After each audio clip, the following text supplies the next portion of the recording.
My name is Jillian. I am from Lake Worth, Florida, and I have a daughter with galactosemia who is 7 years old. My daughter was born and we had a late diagnosis, and she was diagnosed at day 8. And many times patients that are diagnosed with galactosemia that late in the stage, they pass away.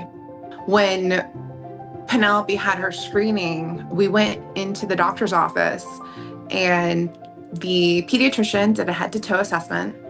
And there were a lot of indications that things were wrong, and she ignored it and said, "This is probably a false positive." Within an hour of getting home, she was hypothermic, she was lethargic. My husband starts screaming up to me like she's not waking up. She was in liver failure. She started bleeding. She had to get platelets.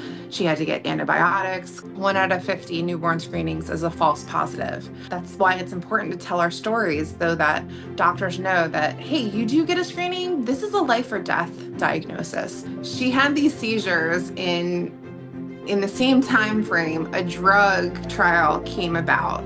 And this is where my advocacy just took off. You do have to look at the patient as a whole. And so that's why I titled it PJS 2017, because it's more than that. And it's Penelope Jane Sapia. That's like her initials. It's not a paper that's on your desk.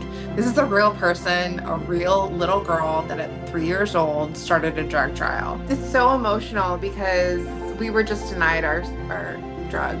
And I've given up a lot to advocate. I'm no longer working as a nurse because my daughter needed a caregiver. But when I did this piece, I got to be as emotional as I wanted to be.